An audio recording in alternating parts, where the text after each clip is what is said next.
Bihari news देख रहे हैं आप। मैं हूं आपके साथ नेहा और इसी के साथ करते हैं बुलेटिन का आगाज। और सबसे पहले नजर डालते हैं सुर्खियों पर। 1 से 12वीं क्लास के छात्रों के लिए खुशखबरी, साइकिल और पोशाक योजना का लाभ मिलेगा जल्द। 75% उपस्थिति वाले बच्चों को मिलेगा लाभ।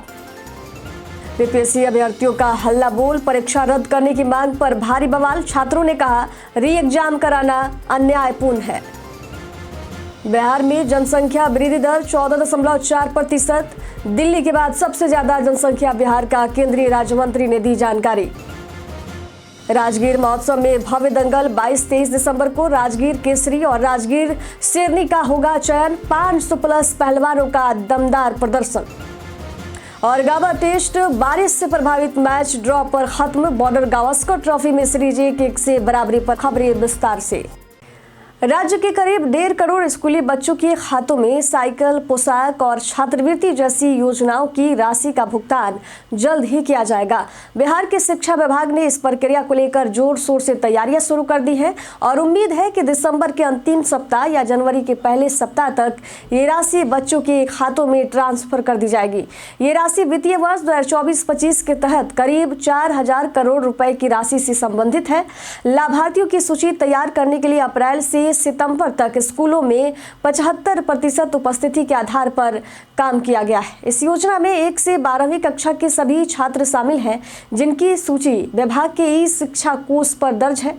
आपको बता दें कि यह राशि सीधे बच्चों के बैंक खाते में डीबीटी के जरिए भेजी जाएगी। बिहार लोक सेवा आयोग द्वारा पटना के बापू परीक्षा सेंटर पर आयोजित 70वीं बीपीएससी परीक्षा को रद्द होने के बाद अभ्यर्थियों में गुस्सा है। इस फैसले के खिलाफ आज हजारों अभ्यर्थियों ने पटना के गर्दनी बाग में धरना स्थल पर जोरदार प्रदर्शन किया। अभ्यर्थियों की मांग है कि बीपीएससी 70वीं पीटी एग्जाम को दोबारा लिया जाए। धरना स्थल पर लगभग 500 से ज्यादा अभ्यर्थी सुबह सुबह पहुंचे और शिक्षा का सत्याग्रह नामक आंदोलन की शुरुआत की। इन अभ्यर्थियों का कहना है कि बापू परीक्षा सेंटर पर 12,000 से अधिक छात्रों ने परीक्षा दी थी और अब एक सेंटर के अभ्यर्थियों का केवल री एग्जाम कराना अन्यायपूर्ण होगा। इस आंदोलन में छात्र नेता दिलीप रामांशु और कई शिक्षक नेता भी शामिल रहे। बीजेपी सांसद डॉक्टर भीम सिंह के सवाल पर स्वास्थ्य और परिवार कल्याण मंत्रालय ने बिहार की बढ़ती जनसंख्या को लेकर अहम जानकारी दी है। केंद्रीय राज्य मंत्री अनुप्रिया पटेल ने मंगलवार को संसद में जवाब देते हुए बताया कि बिहार की अनुमानित जनसंख्या वृद्धि दर दिल्ली के बाद देश में दूसरे स्थान पर है। जुलाई 2020 में जारी एक रिपोर्ट के अनुसार बिहार की जनसंख्या वृद्धि दर 14.4% है, जबकि दिल्ली की वृद्धि दर 18.3% बताई गई है। रिपोर्ट के मुताबिक झारखंड की वृद्धि दर 12.5% है। इसके अलावा मंत्रालय ने यह भी जानकारी दी है कि जनसंख्या नियंत्रण के लिए कई योजनाएं चलाई जा रही हैं, जिनमें गर्भ निरोधक विकल्पों के तहत कंडोम गोलियां, आपातकालीन गर्भ निरोधक गोलियां, IUCD और नसबंदी जैसी सेवाएं शामिल हैं। मंत्रालय ने यह भी बताया कि आशा कर्मियों के माध्यम से गर्भ निरोधकों की होम डिलीवरी योजना शुरू की गई है ताकि लोगों तक ये सेवाएं पहुंचाई जा सके। इधर बिहार के पिछड़े जिलों के लिए राज्य सरकार के सभी प्रस्ताव पर नीति आयोग ने मंजूरी दे दी है। मंगलवार को मुख्य सचिव अमृतलाल मीणा की अध्यक्षता में हुई योजना विकास विभाग की समीक्षा बैठक में ये अहम जानकारी दी गई। बैठक में ये भी बताया गया कि आकांक्षी जिला कार्यक्रम के तहत बिहार के 13 जिलों को विशेष ध्यान दिया जाएगा, जिसमें अररिया, औरंगाबाद, बांका, बेगूसराय, गया, जमुई, कटिहार, खगड़िया, मुजफ्फरपुर, नवादा, पूर्णिया, शेखपुरा और सीतामढ़ी शामिल है। मुख्य सचिव ने पंचायत सरकार भवन निर्माण योजना, आकांक्षी जिला कार्यक्रम और मुख्यमंत्री निश्चय स्वयं सहायक भत्ता योजना की स्थिति पर भी चर्चा की। इस बैठक में यह भी बताया गया कि पंचायतों के कामों के सफल क्रियान्वयन के लिए पंचायत सरकार भवनों का निर्माण किया जा रहा है, जिसमें इस समय 2000 पंचायत भवनों का निर्माण प्रगति पर है। राजस्व एवं भूमि सुधार विभाग ने एक बड़ी पहल की है जो जमीन की ई-मापी प्रक्रिया को और भी सरल बना देगी। विभाग के सचिव जय सिंह ने मंगलवार को एक अहम घोषणा की, जिसमें उन्होंने बताया कि अब भूमि की ई-मापी के लिए ऑनलाइन आवेदन करते वक्त जमाबंदी संख्या की जरूरत नहीं होगी। इस नई सुविधा से आवेदक बिना जमाबंदी संख्या के भी आवेदन कर सकेंगे। ये सुविधा जल्द ही विभाग की वेबसाइट पर उपलब्ध होगी और इसके लिए आवश्यक सॉफ्टवेयर में बदलाव किए जाएंगे। सचिव जय सिंह ने इस निर्णय की जानकारी विभाग की विभिन्न जन कल्याणकारी योजनाओं की समीक्षा के दौरान दी। इनमें ई-मापी, भू अभिलेख पोर्टल, भू समाधान, भू संपरिवर्तन, ऑनलाइन लगान, दाखिल खारिज और परिमार्जन जैसी योजनाएं शामिल हैं। पटना में मेट्रो ट्रेन की सेवा शुरू होने की उल्टी गिनती शुरू हो गई है। अगले साल 15 अगस्त को बिहार के मुख्यमंत्री नीतीश कुमार के ड्रीम प्रोजेक्ट को आम जनता के लिए लॉन्च किया जाएगा। इस ऐतिहासिक परियोजना के पहले फेज का काम तय तारीख तक पूरा करने के लिए DMRC और राज्य सरकार के अधिकारियों द्वारा कड़ी मेहनत की जा रही है। सरकार के मंत्री नियमित रूप से निर्माण काम की प्रगति की निगरानी कर रहे हैं और अब पटना मेट्रो के पहले स्टेशन का निर्माण भी तेजी से शुरू हो चुका है।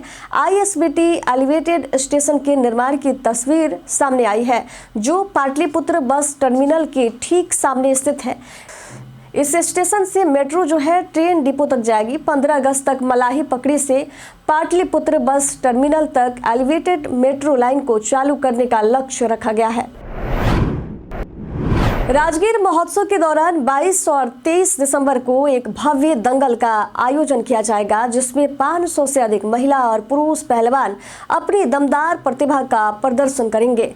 इस दंगल का मुख्य आकर्षण राजगीर केसरी और राजगीर शेरनी का चयन होगा, जहां पुरुष वर्ग में राजगीर केसरी और महिला वर्ग में राजगीर शेरनी का ताज पहनाया जाएगा। इस प्रतियोगिता का उद्देश्य स्थानीय प्रतिभाओं को राष्ट्रीय स्तर पर पहचान दिलाना है।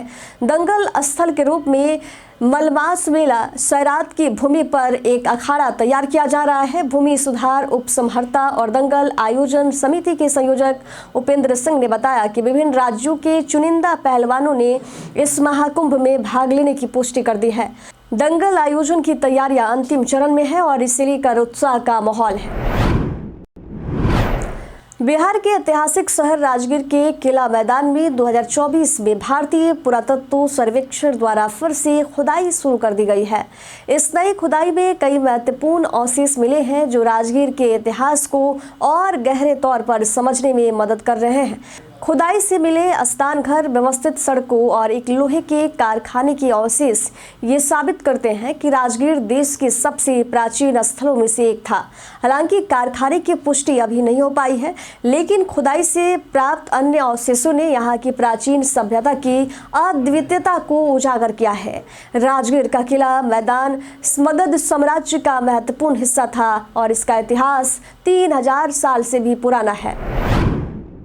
बिहार में एक बार फिर से NIA ने छापेमारी की है। ये कार्रवाई बुधवार सुबह वैशाली जिले के हाजीपुर में की गई, जहां NIA की टीम ने 3 अलग अलग जगहों पर दबिश डाली। कई गाड़ियों में सवार होकर NIA की टीम ने हाजीपुर के नगर थाना क्षेत्र में CDO रोड स्थित संदीप कुमार सिन्हा उर्फ छोटू लला के घर और कृष्णापुरी में सत्यम नाम के व्यक्ति के ठिकाने पर छापा मारा गया। इसके अलावा महुआ थाना क्षेत्र में भी एक टीम ने छापेमारी की। इस कार्रवाई के बाद जिले में हड़कंप मच गया है। सूत्रों के अनुसार एक आम सप्लायर की यहां भी छापेमारी की गई है, जिससे ये मामला और भी संवेदनशील हो गया है। सुरक्षा कर्मियों को इन सभी स्थानों पर तैनात कर दिया गया है। अब बारी है बिहार की शिक्षा व्यवस्था से जुड़ी एक बड़ी खबर की। राज्य के शिक्षा विभाग द्वारा सिवान जिले के 128 स्कूलों के प्रधानाध्यापकों के खिलाफ सख्त कार्रवाई की गई है और इनके वेतन काटे गए हैं।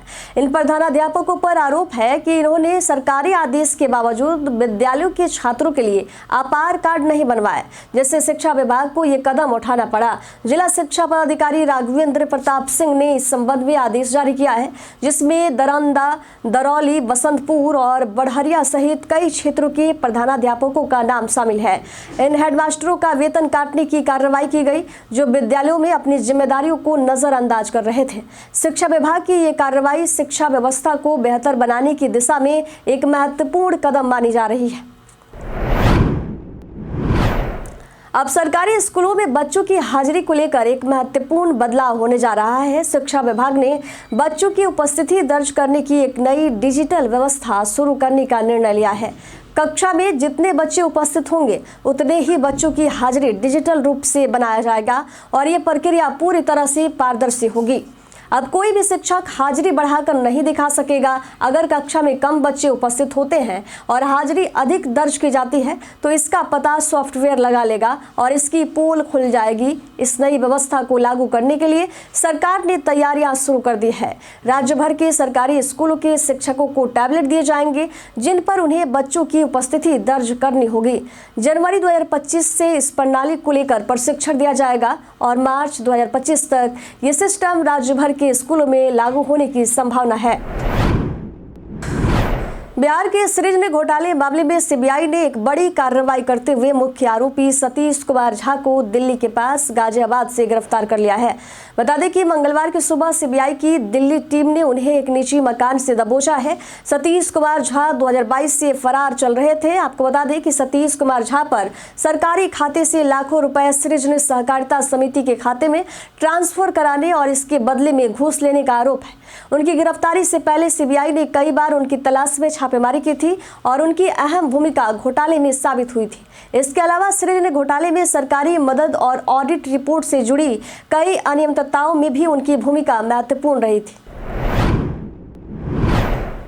बिहार में कानून व्यवस्था को मजबूत बनाने के लिए पुलिस प्रशासन ने अपनी कार्रवाई को और तेज कर दिया है। अपराध नियंत्रण और सुशासन को लेकर डीजीपी विनय कुमार ने खुद मोर्चा संभाला है और इसके लिए वे अब आधी रात को सड़कों पर उतरने लगे हैं।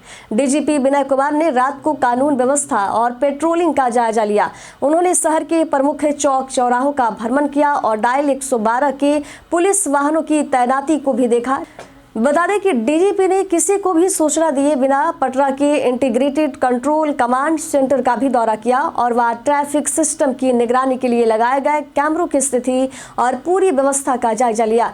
इसके साथ ही उन्होंने शहर भर में हो रही निगरानी और कार्रवाई के बारे में भी जानकारी ली और संबंधित अधिकारियों को कई महत्वपूर्ण निर्देश दिए। केंद्रीय गृह मंत्री अमित शाह ने मंगलवार को संविधान पर चर्चा करते हुए बाबा साहब भीमराव अंबेडकर को लेकर एक बयान दिया जिसके बाद सियासत गर्मा गई है। उन्होंने कहा कि अभी एक फैशन हो गया है अंबेडकर अंबेडकर अंबेडकर। इतना नाम अगर भगवान का लेते तो 7 जन्मों तक स्वर्ग मिल जाता। अमित शाह के इस बयान के बाद विपक्ष ने एकजुट होकर उनका विरोध शुरू कर दिया। खासकर बिहार के नेता प्रतिपक्ष तेजस्वी यादव ने उन्हें आड़े हाथों लिया और कहा कि संविधान के शिल्पकार के प्रति ऐसी घृणित सोच बीजेपी और आरएसएस की पाठशाला से ही पनपती है। तेजस्वी यादव ने बयान की कड़ी निंदा करते हुए गृह मंत्री से माफी की भी मांग की है। भारत और ऑस्ट्रेलिया के बीच खेले गए बॉर्डर गावस्कर ट्रॉफी के तीसरे टेस्ट मैच जो कि गावा में हुआ, यह मुकाबला बारिश के कारण प्रभावित रहा और अंत में ड्रॉ पर समाप्त हुआ। आखिरी दिन भारत को जीत के लिए 275 रन की दरकार थी, लेकिन चाय काल के बाद हुई बारिश ने खेल को रोका और दिन का खेल समाप्त कर दिया। इस मैच के बाद 3 मैचों के बाद सीरीज अब 1-1 की बराबरी पर आ गई। ऑस्ट्रेलिया की पहली पारी में शानदार शतक की पारियां खेली ट्रेविस हेड और स्टीव स्मिथ ने, जबकि भारत के जसप्रीत बुमराह ने शानदार गेंदबाजी का प्रदर्शन करते हुए 6 विकेट हासिल किए।